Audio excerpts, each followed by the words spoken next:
Alright, well, I've covered some ground here.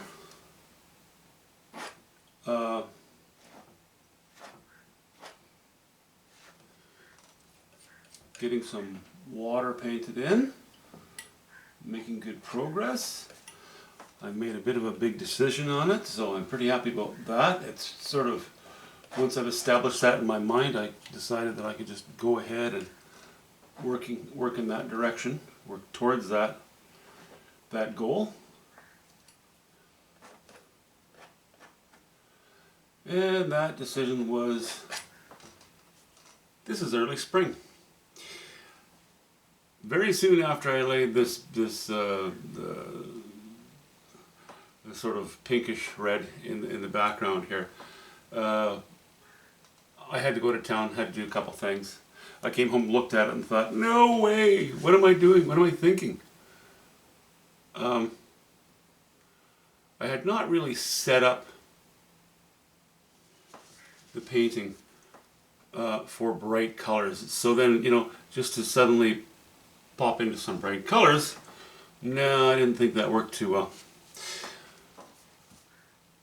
So, scraped it off and have laid in ultramarine blue, cobalt blue, burnt sienna, and a hint of white right over it, and took a little bit of burnt sienna, raw umber, and a hint of white, and just laid in some distant trunks on that far shore, just because a few are exposed and it breaks it up a little bit.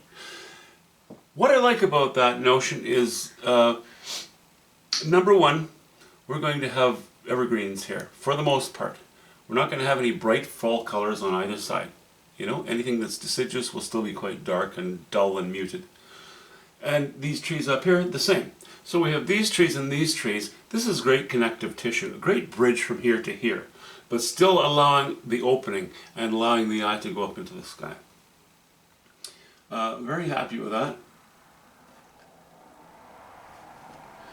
Yeah, a snow scene. It's that time of the year where you're on a lake and it's not ice off yet, but it's close. Because of the land masses, the sun hitting the land masses, they warm up first. Snow is gone from the rocks. You might see little incursions here and there by the time I'm done with it. The snow might creep up onto the rocks a little bit. There's snow on ice, albeit rotting ice. That will help to break these lines up, because of course immediately we have these very strong lines. Don't worry about that. Once the rocks are painted, they'll make a good introduction from the water to the trees. Those rocks. It'll be because of direction of stroke and a little warmer colors here and here. Also, something I need to be careful of at the moment is that I don't lay in too many strokes of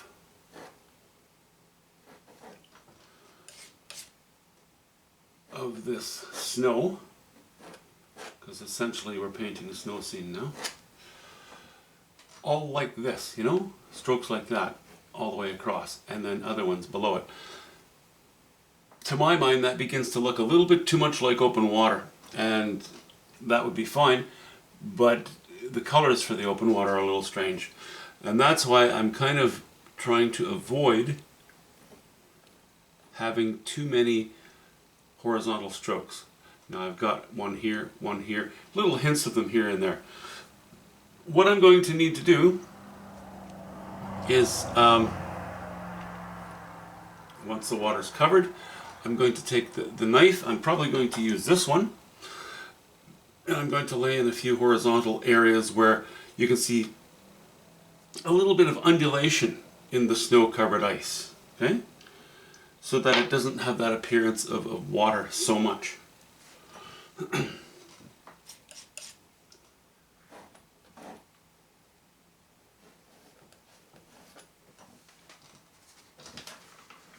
And now that I've also, made that decision, we're going to have snow here, or snow and ice here, and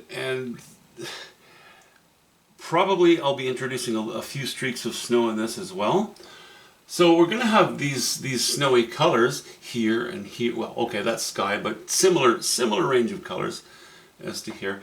I'm going to end up cradling, corner will be dark, corner will be dark. Mostly it'll be warmer colors, but there will be hints of snow. They will be sort of below focal areas or more interesting areas.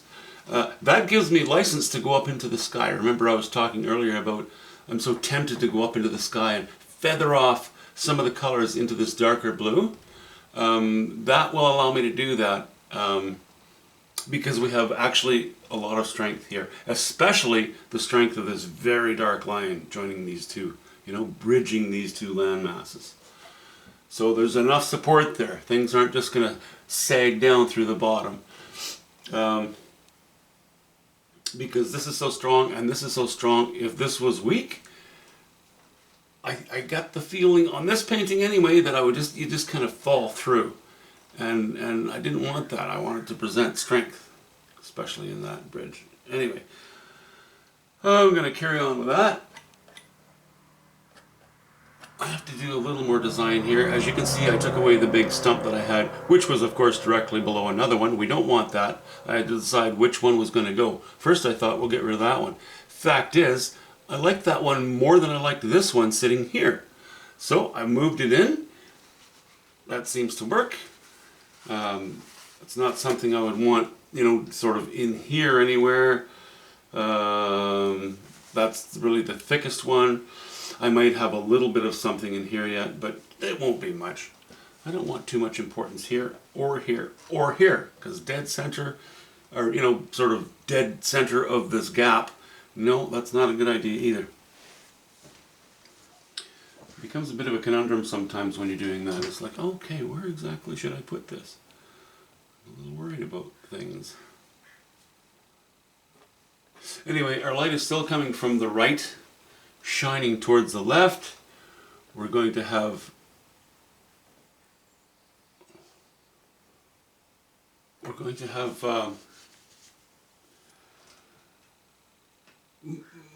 lot of shade, but some light splashing in here, across here, feeding up onto these rocks a little bit and these trees.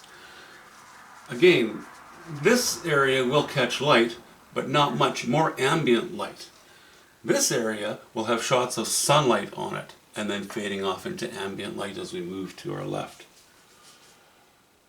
Once all that's in place, this will be a very strong area that should be reasonably easy to work with.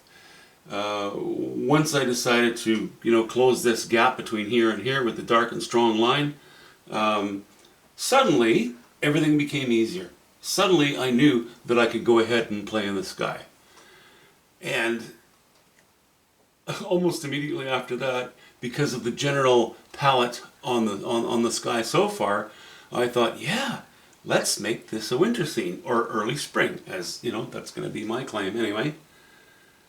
I've been on more than enough lakes that at the right time of the year, that's exactly how it looks, or exactly how I perceive it. Let's say that. Okay, I'm going to close this in. I think I'm not going to completely finish the water, even though I'm using a knife. I'm going to allow this water to be finished, and usually what I do is I paint the mass of rock and trees, and then from there I take what's there and I decide what I can do in the water. This time I'm being a little bit daring. I'm painting the water first, and I do that sometimes too, and then after that I'm going to go in and do the rocks and the trees and what have you. Having a great old time here.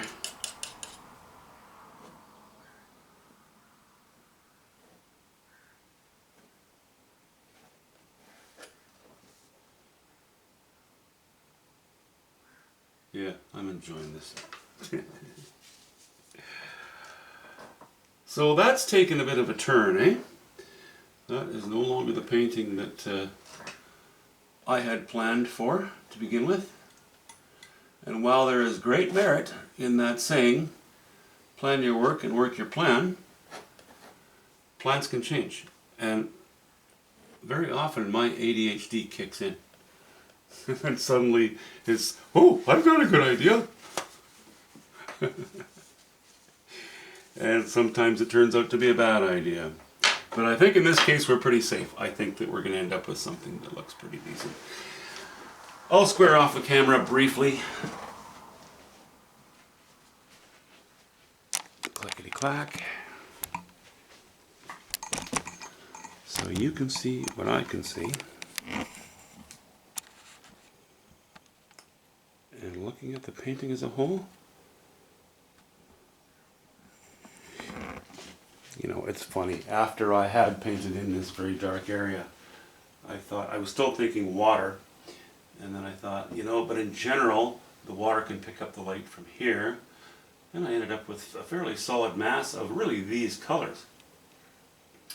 And it looked too solid to me. And it was then that I thought, yeah, actually, we'll make that ice.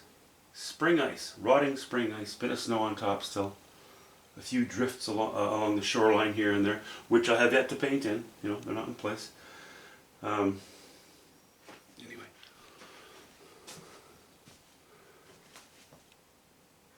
As a lot of politicians say, I'm excited. Only, I actually am excited. Very happy. See you soon.